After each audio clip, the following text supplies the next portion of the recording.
primer recuerdo del río es un vacío negro. Es una noche que mi padre, que trabajaba haciendo barcos, con lo cual este momento para mí es muy emocionante, eh, nos trajo. Yo tendría 6 años como mucho, supongo, es mi recuerdo. Puede ser inventado, pero bueno, vos invitás poetas acá, así que Me hago cargo. sí. Eh, y no sé por qué tuvo que venir una noche y mi recuerdo es un barco y atrás la oscuridad total. Esto es en plena dictadura además, así que imagínate cómo se carga todo ese recuerdo. Y entonces el río es lo que rodea al barco, el río es lo que rodea, un vacío, un murmullo. eh, y, y además se va construyendo con los barcos el río, con las cosas que hace mi padre, con las cosas... Para mí, además, perdón que yo me voy así, ¿no? Pero Pero es un poco la idea, ¿eh? sí. Se Eh, celebra. Ujú. además, para mí, por ejemplo, no hay historia, esto que parece que es una historia personal, no lo cuento desde ahí porque para mí la historia personal no existe, por la historia de mi familia. Mis viejos eran militantes en los 70. Em, entonces yo me crié con la idea de que toda historia de la familia era la historia de un país. No había lo privado. ¿Militantes dónde? Perdóname. Eh, ¿En qué? ¿Dónde? ¿En Sí. lugar o No, agrupación? agrupación. ¿En qué agrupación? En el peronismo de base.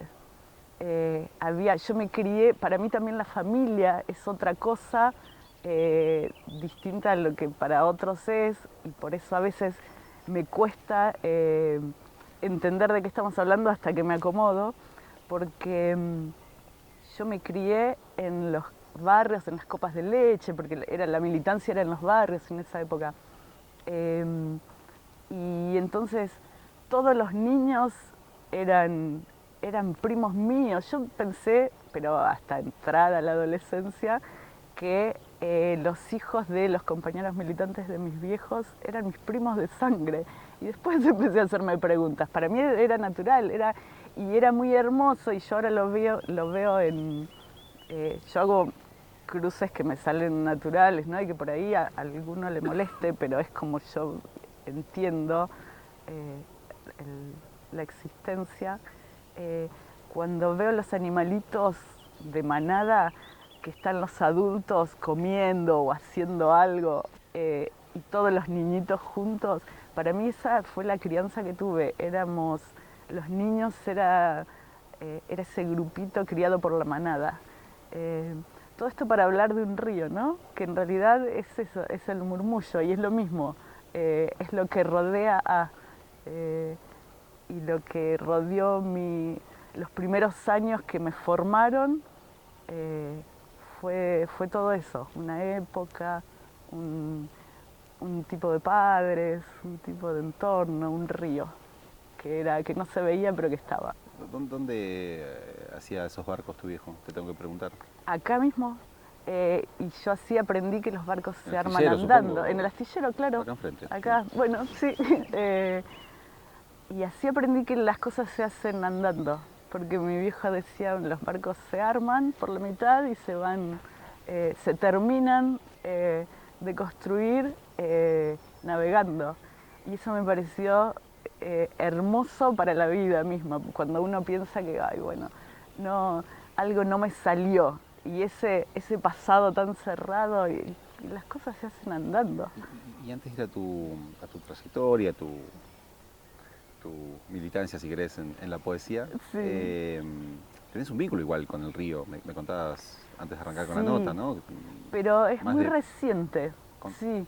En la puntita de la isla Santiago, en- también acá enfrente. bien acá enfrente, eh, entre el canal por donde entran estos monstruos y el río, justo en la punta, hay una cabañita donde voy con mis gallinitas. Y lo hermoso es que primero que no hay señal de teléfono, entonces eh, yo digo que eso me reconecta con la literatura, pero la verdad es que estoy la mitad del tiempo mirando los pajaritos, me reconecta con la vida. Y la literatura es parte de la vida, de mi vida. ¿Cómo aparece entonces esa literatura en tu vida?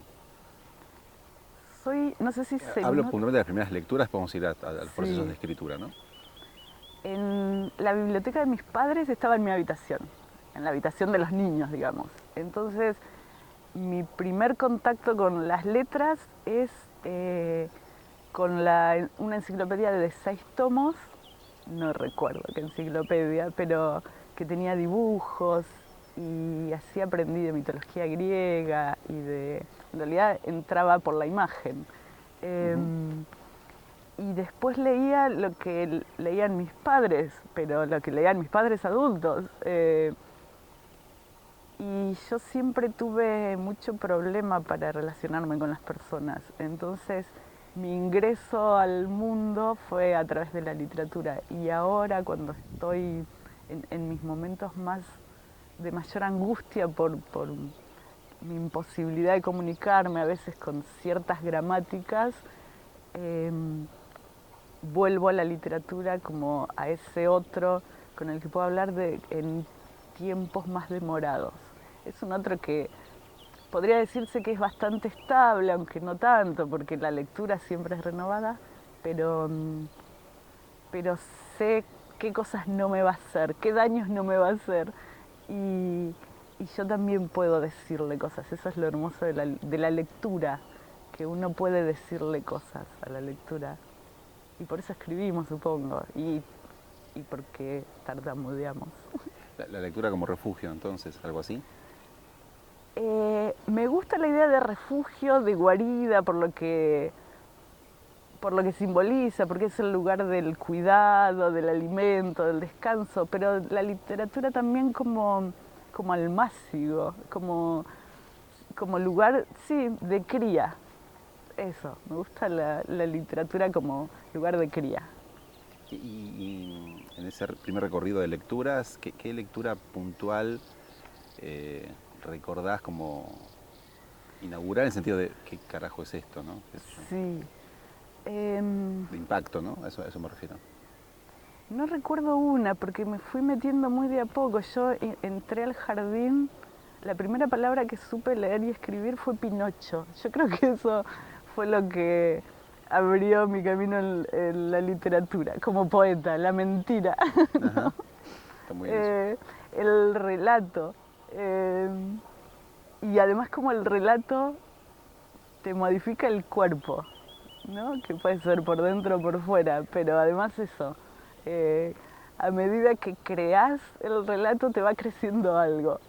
Em, y ahora me viene a la mente El último de los mohicanos, por ejemplo, o estaba la colección Robin Hood. Eh,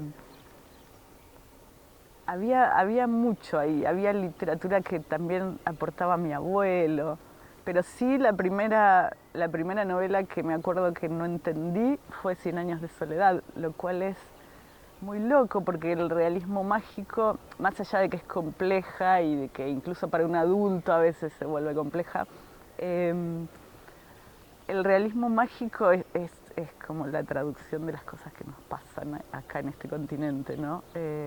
Hay cosas que... Ahora, hace poco leí que un escritor español había escrito eh, algo con ese estilo, el realismo mágico, y a mí hay algo que no me cuadra ahí, porque está bien, con los españoles tenemos historias en común, pero este continente lo tiene más. ¿Y la escritura en qué momento aparece? La escritura empezó como a los 11, 12 años y empezó además con un poema. Y empezó porque yo no podía decir algo y empecé a escribir. Yo empiezo a escribir porque no podía gritar. Había cosas que me molestaban, que me hacían daño y yo no podía enfrentarme oralmente a eso. Entonces tuve que escribir. Por eso también es un refugio, es el lugar donde me escondo, pero también donde me despliego la escritura. ¿Sigue siendo así, crees? Sí, porque este mundo que lo estamos haciendo cada vez más horrible, aunque yo tengo esperanzas, porque yo no sé si es el algoritmo o qué, pero a mí me aparece mucha gente que rescata animalitos en las redes sociales, pero también mucha gente que comete genocidio. Entonces, no quiero ver solo el lado horrible de la vida, no quiero dejar de verlo jamás, quiero ver las cosas que pasan, pero no quiero olvidarme que nosotros también podemos ser lo otro, porque si vemos solo lo horrible que vemos, nos va la energía y no sabemos qué hacer, para dónde ir y nos inmovilizamos. Y yo creo que podemos hacer un montón de cosas, aunque sean mínimas. Y la literatura, volviendo antes del paréntesis, es ese mundo donde las reglas las pongo yo. Entonces es un poco un escape, bueno, me retiro, me recupero, me lamo un poco las heridas y vuelvo con un poco de estructura a enfrentar esto que es súper difícil. Vivir es súper difícil. Ya vamos a ir después, quizás en formato de última pregunta, a discurrir sobre eso. ¿Cómo son esos procesos de escritura? ¿Cómo es tu metodología de laburo? ¿Si prima la inspiración o tenés, no digo la vargallosa, una metodología así ordenada, menos en la poesía, supongo? Sí. Pero sos ordenada, tenés una frecuencia, has publicado un montón, ahora vamos a ir también a esas publicaciones. Sí, no tengo una metodología porque, aunque por momentos se dice que, o se ha querido decir que la inspiración no existe, hay algo que ocurre en el espacio de la poesía, que es que en algún momento se te cruzan los cables. Vos venís oliendo cosas, percibiendo sonidos, viendo texturas, colores, que eso va trabajando y en algún momento esos cables se pegan. Y entonces ahí es donde ocurre el poema y por eso es que los poetas andamos siempre con papelitos y lapiceras en todos lados, porque necesitamos escribir. Si no escribiste ahí, perdiste eso que no es una idea en sí, no es un tema, es todo eso que rodea el tema. Bueno, como el río.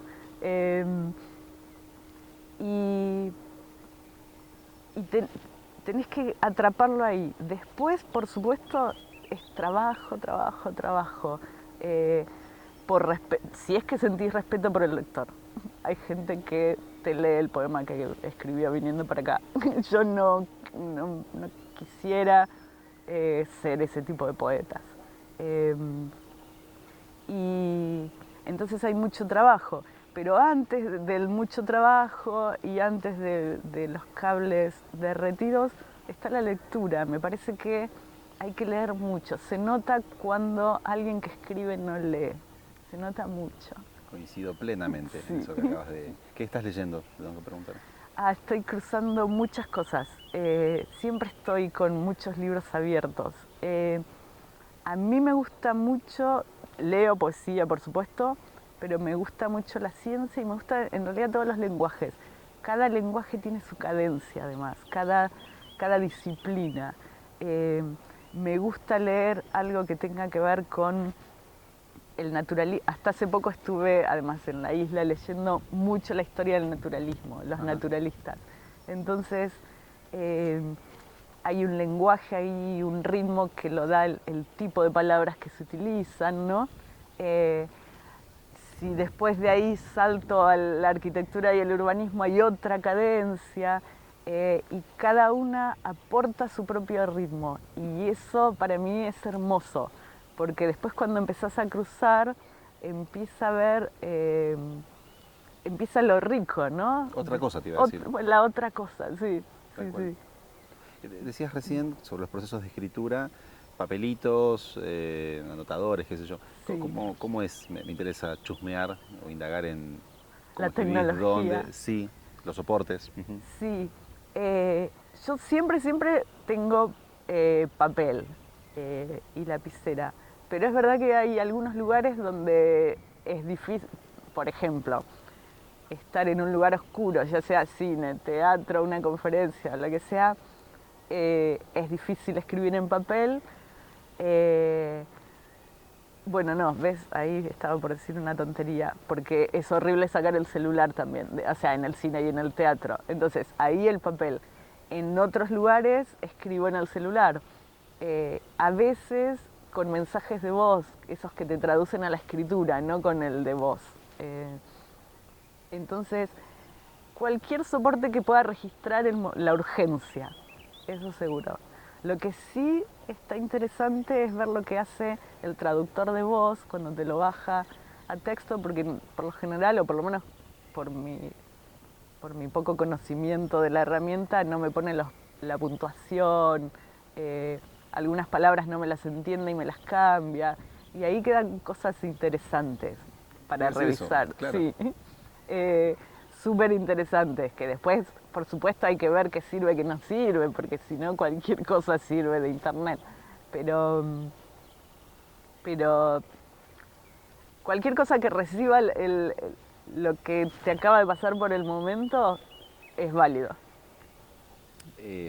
Imagino que no hay una regla para nada fija sobre cómo ese papelito, esa anotación hecha en un teléfono, por ejemplo, concluye en un poema que para vos está cerrado, ¿no? Más allá de que uno pueda trabajar un texto eternamente. ¿Estimás una cantidad de tiempo o hay un, no sé llamarlo promedio, me da cosa, pero como de cálculo, de idea más que... ¿Por poema? Sí. Varía, eso está No. clarísimo, pero... Sí, porque puede salir en un minuto. Después se le van agregando Yo me refiero al laburo, cosas. ese Sí. proceso y... Lo que pasa es que a veces puedo estar 2 horas con una frase, no, con una palabra, que hay algo ahí que no va y estoy 2 horas con esa palabra. Lo que sí pasa es que hasta que no lo termino de cerrar, ¿no? Previo al trabajo, no puedo levantarme y hacer otra cosa. Es un trabajo súper obsesivo, esclavizante, torturador y todo eso. Pero no es sufrimiento, porque a mí me pasa que yo escucho a muchos escritores decir que la escritura pasa por el sufrimiento, que hay como un malestar del cuerpo. Bueno, perdón, Capote decía creo en el prólogo de Música para Camaleones, ¿no? Que Dios te da un don, que es el de la creación o escritura o lo que fuera, y también un látigo, ¿no? Jugando un poco con esa Sí. ambigüedad. No sé en qué momento usaba el látigo. Yo lo uso en la postproducción, en la corrección. Para mí es súper placentero escribir. Muy placentero, incluso cuando no me sale, cuando estoy trabada en un ritmo que no estoy pudiendo resolver. Todo eso es un lugar hermoso para mí. De cara a esta nota, me encontré con una declaración tuya que dice algo así como: siempre estoy escribiendo el mismo poema, que es el mismo gesto de arañarse, porque debajo de la piel hay algo y se palpa, pero no se llega a definir. Se tantea y se rasca. Me gustaría que te explayaras un poco más en esa idea que me encantó. Como un laburo constante, ¿no? Sí. Y de búsqueda también. Es que por suerte nunca acertamos a lo que queremos decir, porque si no ya se acabaría lo que tenemos que decir. Y hablo en sentido astronómico, o sea, por suerte la humanidad nunca llega a conocer del todo algo y seguimos moviéndonos hacia eso que queremos alcanzar. Te voy a poner un ejemplo. Yo hago arquería. Caramba. Sí, yo estoy, y esgrima, o sea que si se viene la lucha armada, contá conmigo. Tomemos nota, me Sí. encantó. Bien. Te estamos necesitando una arquera. A veces siempre es cíclico. Y con la arquería armás el arco, pones la flecha, haces el movimiento que ya sabes cómo se hace, crees que lo haces siempre igual, siempre es distinto. Cambia el viento, cambia la luz, soltás y la flecha, supongamos que tenés suerte o talento, en mi caso es suerte, y va al amarillo. Supongamos que está bien en el centro. Soltás la siguiente flecha y va al amarillo, al centro, pero un poquito al costado. Y así. Todo esto si tenés suerte, ¿no? Porque por lo general no va al amarillo. Y si vos te acercás, nunca es el centro exacto. Entonces cada flecha es un intento de llegar a eso que querés decir. Para mí la escritura no hay muchos temas en lo que escribo. Son más o menos las mismas obsesiones y cada escritor más o menos tiene las mismas obsesiones. Pero cada nuevo libro, que además intenta una nueva forma, porque a mí me pasa, si ya algo me salió, me sentí cómoda en una escritura, listo, es hora de probar otras cosas. Pero es un intento de llegar a eso que finalmente nunca fue alcanzado. Bueno, y a ver si diciéndolo de esta forma aparece la cosa misma, nunca aparece la cosa misma. Eso es hermoso porque lo que aparece es una voz, y una voz distinta. Y a medida que aparecen voces nos vamos sintiendo más acompañados. La verdad es que con cada poema nuevo yo me siento más abrazada, pero en realidad son voces que me inventé yo. ¿Escribiste algo sobre, no lo encontré por lo menos en las lecturas previas a esta nota, sobre arquería? ¿Has utilizado la arquería como No, figura, como una imagen muy potente? Sí, estoy ahora empezando a pensarlo desde ciertos lugares. Escribí sobre la esgrima, eso sí. Lo que pasa es que yo escribo sobre las cosas que conozco o que creo que conozco, entonces siempre tienen que ver con mi vida. No es que sea autobiográfico, porque la escritura habla de la escritura, pero la excusa siempre es algo autobiográfico. ¿Pero estás trabajando entonces sobre eso? ¿Sobre arquería? Sí. Vamos a ver qué sale, porque siempre es bueno empezar un camino y después a ver para dónde va. Y en eso aprendí con el tiempo a dejar el ansia de lado y que la escritura se manifieste con los tiempos que necesita. Hablamos mucho de poemas, ¿no? Poesía, poemas, pero si pensamos en el concepto de un libro, en este caso de poesía, ¿cómo o qué te pasa para llegar a pensar, a concluir? Bueno, acá hay un libro, acá lo cierro. ¿Qué se te ocurre? Porque, perdón, en el caso de la prosa habitualmente es, para mí prima el capricho, ¿no? Que es, corta acá, de hecho, claro. Cuando alguien te dice, pero corta abruptamente. Me encanta que me digan eso porque prima donde yo creo que hay que cortar, donde tengo ganas, claro. Lo entiendo. ¿Qué pasa con un libro de poesía, digamos? ¿Cómo lo das por cerrado? Depende cómo lo haya encarado, porque hay libros que son poemas que tienen un mismo tono, entonces cuando sentís que empezó a cambiar tu voz, listo, esos poemas quedan separados. Pero también he escrito libros que tenían un tema y entonces había más o menos una planificación. Perdón. No, pero... Hay un libro que escribí hace más de 15 años que se llama Arena, que es sobre los feminicidios. Y entonces yo sabía que iba a hablar de determinada cantidad de mujeres porque estaba basado, cada poema tenía el nombre de una de las víctimas de Jack el Destripador, entonces esas eran contadas porque me estaba basando en las que aparecen en Scotland Yard. Y entonces a partir de ahí solo podía hablar de esa cantidad de mujeres. Y la cantidad de poemas, de pequeños fragmentos, pinceladas que constituyen cada poema, eso es del orden de la intuición. No sabría decir, hay un ritmo que se agota, hay, como decís vos, ese último compás que necesitas que quede como está. Por lo general siempre tiene que ver con los sonoros, siempre. Pero no necesariamente con la unidad de sentido. No, porque incluso cuando vos dejás algo abierto o desordenado, tiene un sentido ese desorden.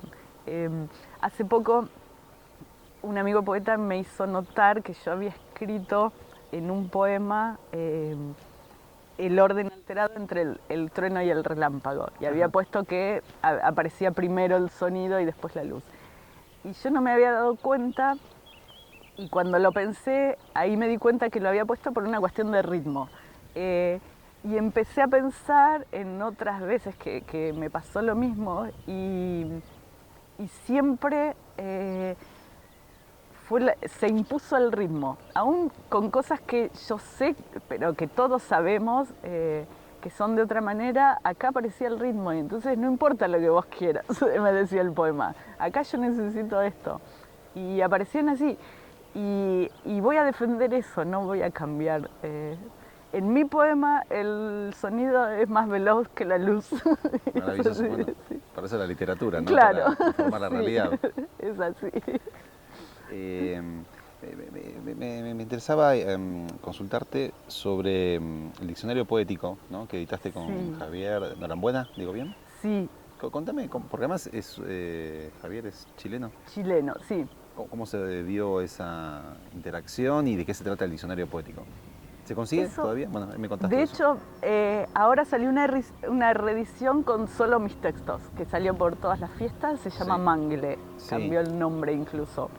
¿Qué pasó con Javier? Te tengo que ¿Qué preguntar. pasó con Javier? Metí la pata. No, para nada. En esa época, yo ahora no recuerdo, pero hace más de 10 años que Sí, sí, salió. sí, sí. Pero me interesaba que indagaras en eso porque, corregime, la estructura del Sí, libro es curiosa. sí, yo estaba viendo el abecedario de Deleuze y, y empecé a preguntarme, para traerlo al Ajá. presente, una entrevistadora le va diciendo palabras a Deleuze y él va desplegando, desarrollando definiciones.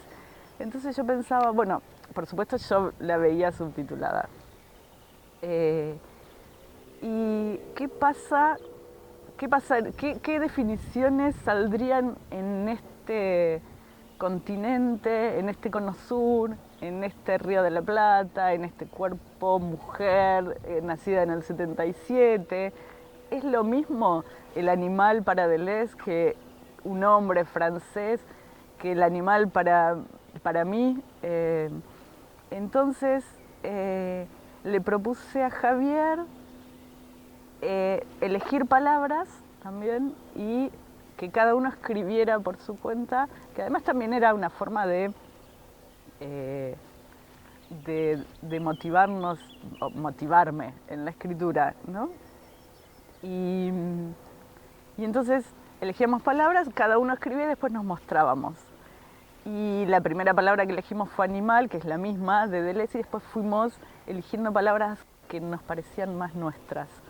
Y fue muy interesante ver cómo no solo las definiciones son otras, porque entre otras cosas, y voy a repetir lo que vengo diciendo, pero no solo hablamos el español, hacemos poesía, entonces había un ritmo que requería que cierto mundo apareciera de determinada forma, sino que además había universos en común, porque la historia de Chile, Javier tiene más o menos mi edad, es un poco más chico, pero la historia de Chile y la historia argentina, digamos, del cono sur en determinada época para estos cuerpos fue tristemente muy parecida.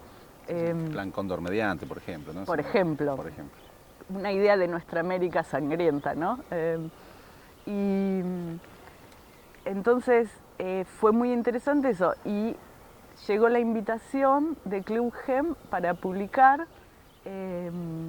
y ellos publicaban la colección de poesía, la dirigía Celeste Diegues, y publicaban libros dobles, y yo dije, bueno, ¿por qué no publicamos? Porque me habían invitado a mí, dije, bueno, pero justo está este libro que es doble, ¿por qué no lo sacamos juntos? Y nos trataron muy amorosamente, y Celeste Diegues es una editora increíble, y ese libro salió hermoso, y salió además con la particularidad de que los nombres de Javier y el mío están en la tapa, pero los textos están sin autor. Entonces, quien se enfrentaba a eso no sabía quién era la voz en cada poema. Ahora con Mangle sí. Aparece solo mi voz. Ah, no había, claro, vos me compartiste Mangle, claro, Sí, y es viene de ahí, súper no está hecha sí, tampoco la aclaración, si mal no recuerdo, ¿no? que es Que una Sí, revisión, o sea, es que no que recuerdo. viene de esa otra obra en Me conjunto. parece que no. Eh, Así que para los que cuentan cuántas ediciones tenemos, ahí me van a decir que estoy haciendo trampa, que voy a tener que decir que es el mismo. Pero que por un lado es el mismo y por otro no, porque al no estar la voz de Javier, es otro libro distinto. Eh, Porque en el diálogo también aparecían cosas. Estamos hablando de ediciones y tenés como particularidad que no le pasa, digamos, todas las poetas locales, por lo menos, de editar en otros lugares. Perú, México, España, puede ser algún Sí, otro lugar más que se me está escapando. sí, tuve mucha suerte. Sí, en ¿Cómo, Brasil, ¿Cómo es eso? ¿Y qué te porque pasa a vos con...? Está buenísimo, por supuesto, masajea el sí, ego, todo lo que vos quieras, pero también tiene que ver con que tu obra va circulando por siempre lugares muy acotados, estamos hablando de poesía, ¿no? Está sí, claro. sí, no Pero nos mintamos, sí, pero es cierto que mi red se tejió primero afuera. Recién ahora yo estoy teniendo mucha más visibilidad acá. Eh, y toda esta red se tejió en los festivales internacionales de poesía, que para mí son un universo maravilloso. Yo desconozco lo que está pasando ahora en eso, pero en la época en que yo empecé, eh, que te estoy hablando cuando tenía 25 años, 26, y empecé a participar de los festivales internacionales en una Latinoamérica que era otra, muy otra. Mangle también es de una Latinoamérica que Carlinga era otra Latinoamérica con mucha más esperanza, y Mangle es tratando de aferrarme a esa esperanza como un deseo. Y, y en los festivales internacionales que se hacían en, bueno, Uruguay, Brasil, ibas Chile, por tu cuenta, México, como... claro, nos íbamos encontrando más o menos los mismos poetas. En los festivales te invitaban a participar, eras Que se hace un convocada. montón, digamos. Sí, Eso sí. es un montón y es un mimo enorme y es de un amor que nunca sabré agradecer lo suficiente.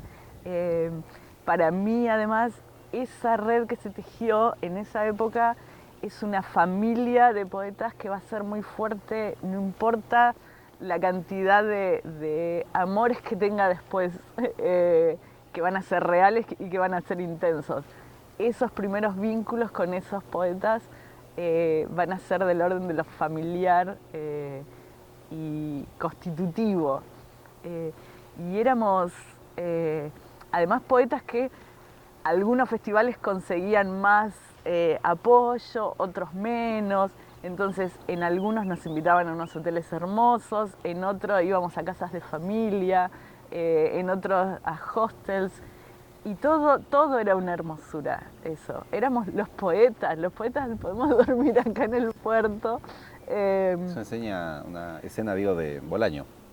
Sí, sí. es que sí, hay algo ahí que tiene la poesía que a mí, que yo ahora lo vivo también en los ciclos de poesía que acá en la ciudad se están dando mucho y con mucha calidad y con mucha calidad afectiva, digamos, no sé si calidad afectiva es una forma horrible de decirlo, con mucho afecto. Eh, y, y se vive esto también. Yo creo que yo al menos escribo para querer y que me quieran. Es lo único que... Bueno, no, el Nobel no vale nada, pero los euros no los rechazaría. Pero más que nada el afecto. Es que es así. Sí, Sí, sí, sí. Bueno, hay un texto muy bonito de justamente Roberto Bolaño hablando de qué es la escritura, ¿no? Y dice, bueno, y que nos quieran, sí, algo así. Así sí. concluye el texto.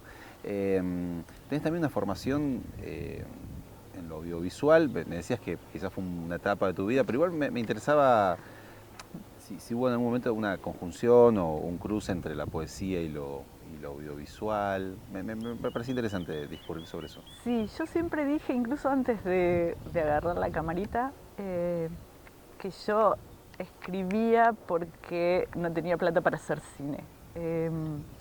Y mi escritura, al menos es lo que yo percibo, no sé quién lo lee, pero tiene mucho de lo visual. Iba a decir lo audiovisual, es que en realidad todo lo sensorial está en la escritura, porque cuando vos te dicen la palabra es la cosa misma, como Ajá. decía, no existe, sí, no, no hay mediación, la palabra hace aparecer en el poema, entonces están todos los sentidos, y ahí me encanta, bueno, ahí me vuelvo sor Juanina extrema y espinosiana, cuando dice algunos estúpidos cartesianos, dice quejándose Spinoza, para mí los sentidos son lo más importante, el cuerpo. Y entonces todo esto era porque no hago cine. Igual ¿Tuviste formación en lo audiovisual?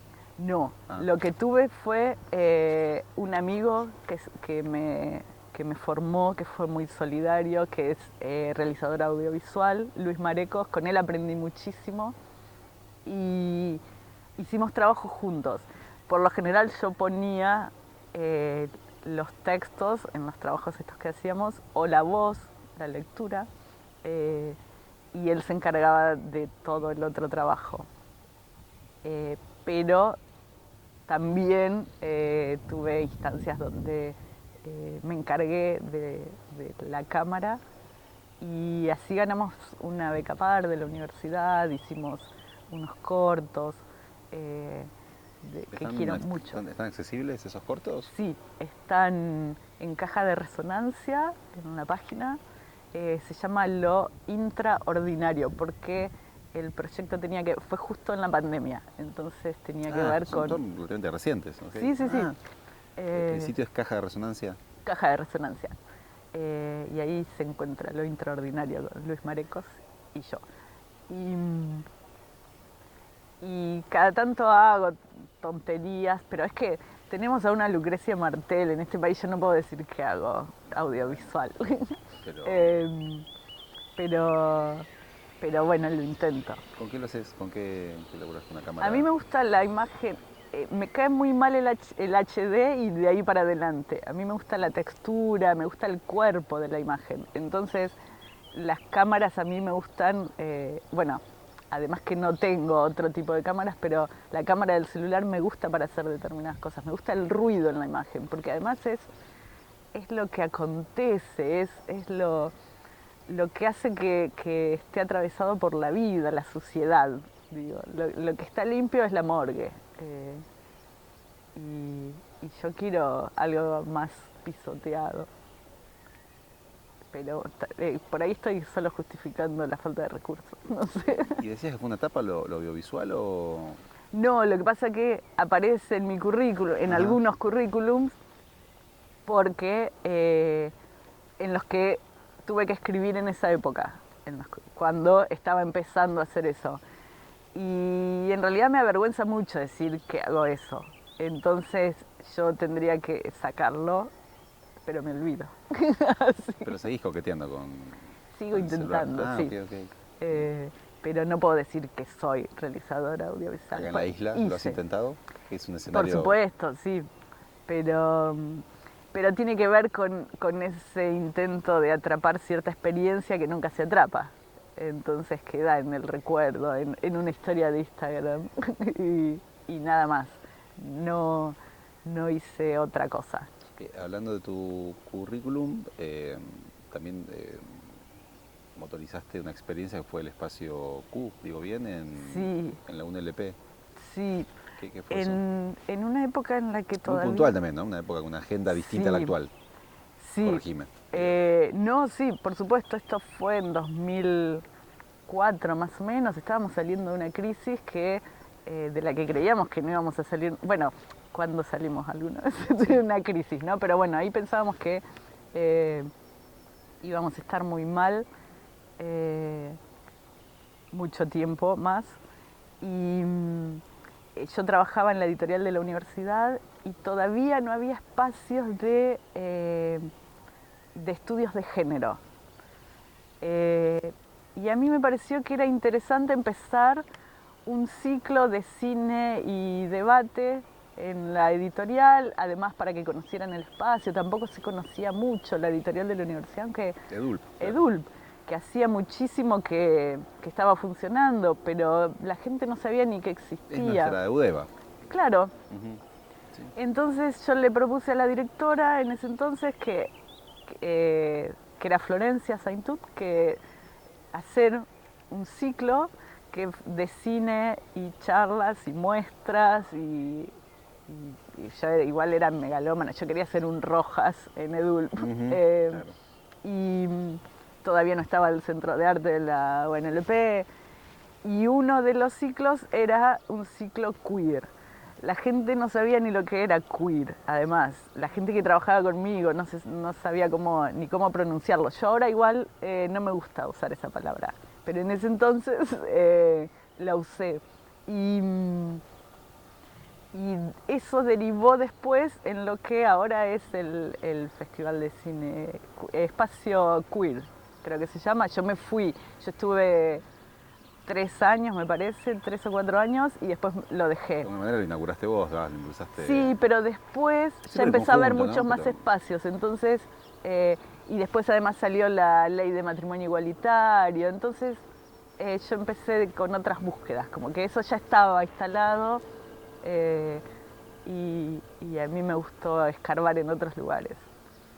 Yendo a otros lugares, porque me parece que es interesante también cómo venimos charlando de poesía, aparece lo audiovisual, y también has dado clases en espacios de encierro, que esto es un eufemismo, sí, ¿no? Para hablar de cárceles. De lo mismo hablamos con Carlos Ríos en este mismo ciclo, sí, pero habla, insisto, de una trayectoria que tiene varios aspectos y varios lugares. ¿Cómo fue esa experiencia? ¿La seguís? No, fue una sola vez y siempre tuve ganas de volver y nunca lo logré. Bueno, es una experiencia bastante vital, me imagino, ¿no? Sí, además muy rica. Es súper fuerte y eso sí que es doloroso. ¿Dónde fue eso? ¿Y en qué año? En la unidad 12. Y fue más o menos en esa época, 2006, 2007, no me acuerdo ahora, pero fue más o menos en esa época. Y fue muy interesante porque ahí yo sentía que realmente lo que yo hacía, la poesía, ahí realmente le estaba importando a alguien. Entonces estoy preguntando clases de... de escritura era. De escritura. Sí.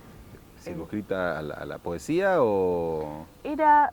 ¿Escritura creativa en un sentido más amplio quizás? No, creativa. Podían escribir lo que quisieran. Fue muy breve la experiencia. Sí.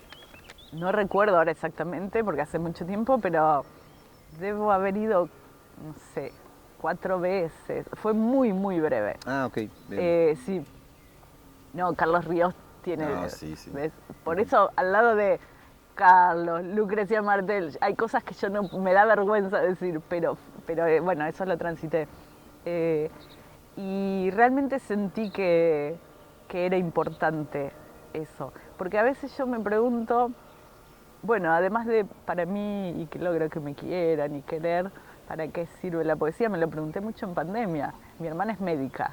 Mi hermana estaba poniendo el cuerpo ahí ante la muerte. Había un montón de gente poniendo el cuerpo ante la muerte. O incluso antes de la pandemia, cuando fue la inundación de La Plata. Al día siguiente, 2013.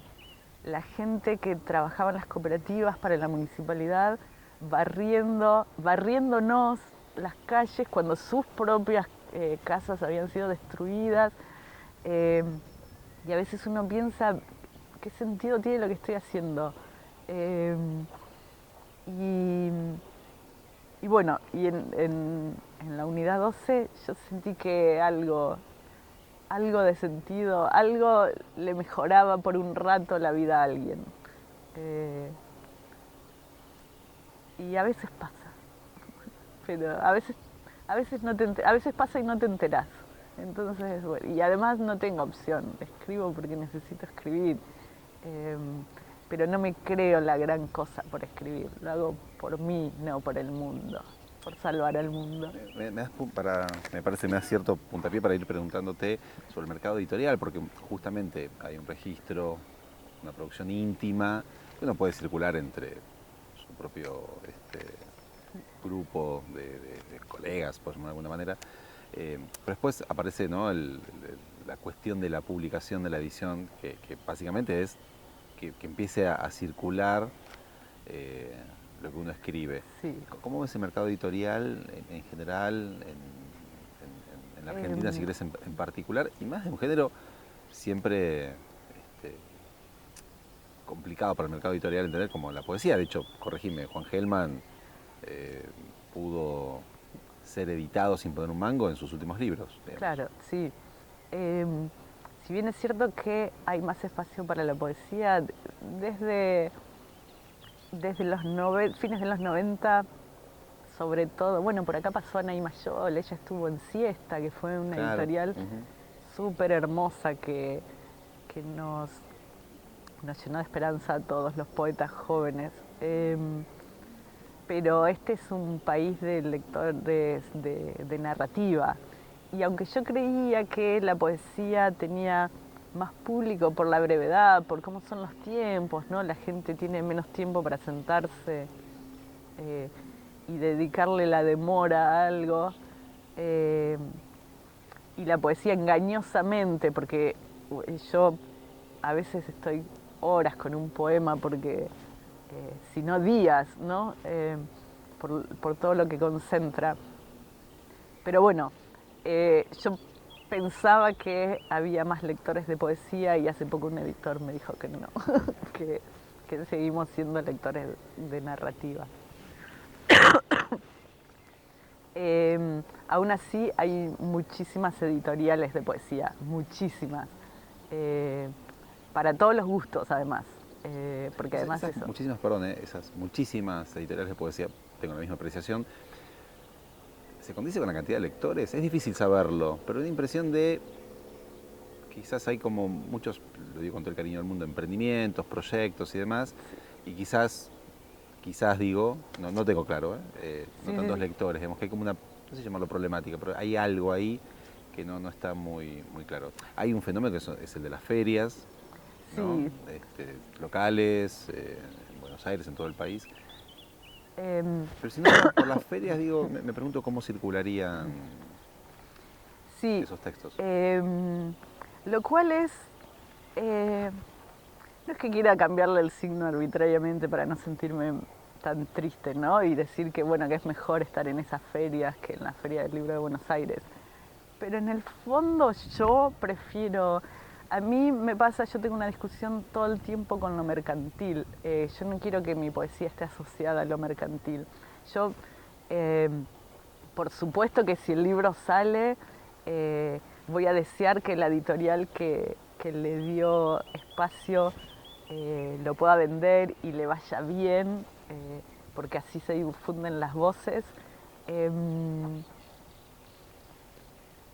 Pero me parece que, por ejemplo, si en algún momento yo me convirtiera en una poeta que requiere de muchos más lectores, porque ahora las editoriales chicas no creo que impriman más de 300 ejemplares. Es un montonazo. Eso, claro, como mucho. La poesía es un montón. Sí.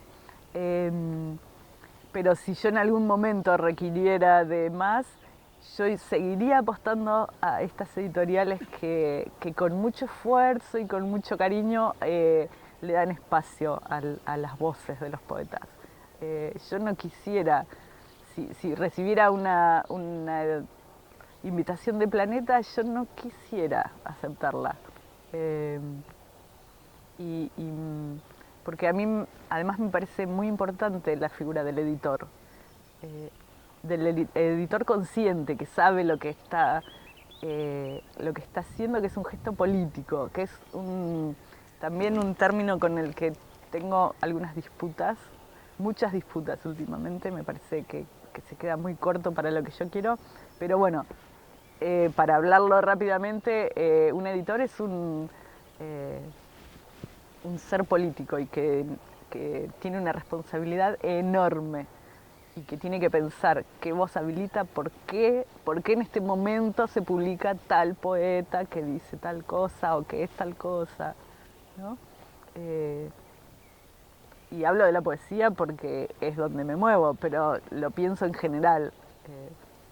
El puro mercado a mí la verdad que no me interesa para nada.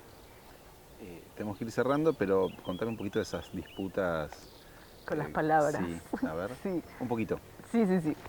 Puede ser muy polémico y de hecho igual me encanta si lo es y eso habilita el diálogo, porque yo no quiero pararme en el lugar del saber. Es otro de los lugares con los que tengo una disputa, el saber como algo sin fisuras. Armemos un poco de quilombo. Hagamos Dale. bardo. Para mí, el término de lo político, la idea de lo político, nació en un contexto particular, con sujetos particulares, donde algunas sensibilidades quedaban afuera, algunos cuerpos quedaban afuera, algunos muchos, ¿no? Entonces, algunas cosas eran de la polis y otras no. Y no sé si por deformación de nacimiento o qué, a pesar de la buena voluntad que hubo a lo largo de la historia, no pudimos abrir ese término. Y a mí me gusta más algo que tiene que ver con la ecológica, en femenino porque tiene que ver con una lógica de pensamiento. Y eco, porque eco del oikos, ¿no? Del hogar. Una cosa es la polis, que parece incluir el hogar, pero no.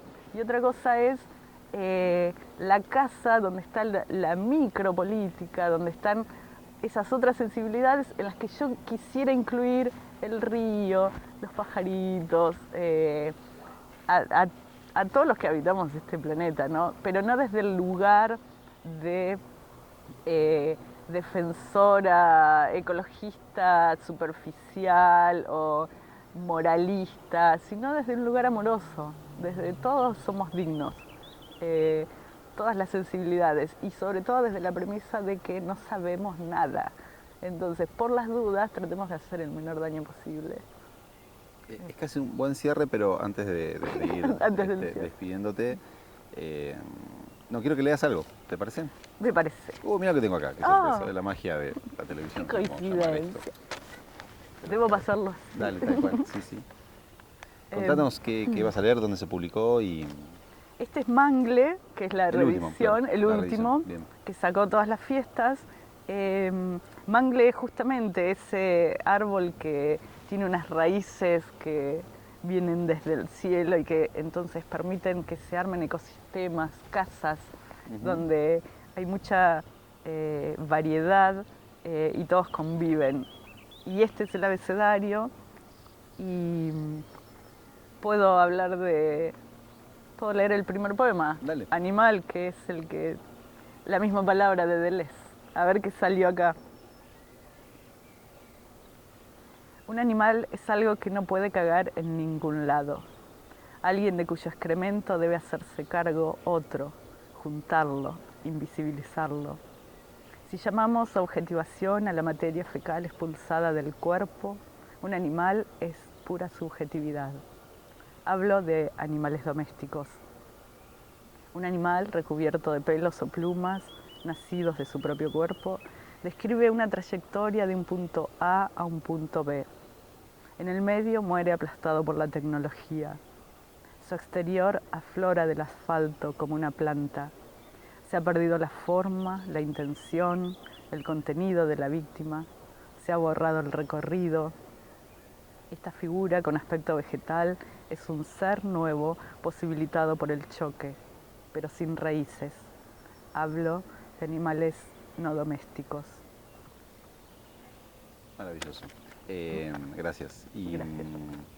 como última pregunta, habitualmente te comentaba también fuera de cámara, es preguntarle a la gente ya con cierto recorrido, aunque seas tan joven como yo, también del año 77, o sea, he hecho ese chiste varias veces, pero mirás para atrás y aparecen las certezas, alguien me retó alguna vez porque dije conclusiones, que son así como muy contundentes. Sí. sobre esta idea, ¿no?, de una vida breve y dedicarle tiempo, en tu caso, a la poesía, que podría ser, de acuerdo, vinimos charlando, un sinsentido. Insisto, aparece alguna cerquita, me cuesta decirlo muchísimo por razones personales, cerquita de los 50, ¿aparecen algunas certezas, alguna idea de qué se trata todo esto? No, lo único que sé, aparecen sensaciones. Bueno. Y ahí estamos entre lo Descartes Voy claudicando y cada vez más, sí, dejo conclusiones, sí, certezas, sí. no, sensaciones. Bueno, sensaciones. Sensaciones de que es el lugar que me permitió llegar a los casi 50. Es, si no hubiera estado, no sé yo qué problema psicológico peor tendría, eh, que cómo hubiera actuado el mundo en mí. Así que más que certezas tengo muchas más preguntas, pero eso es justamente lo que me da ganas de seguir entonces preguntando.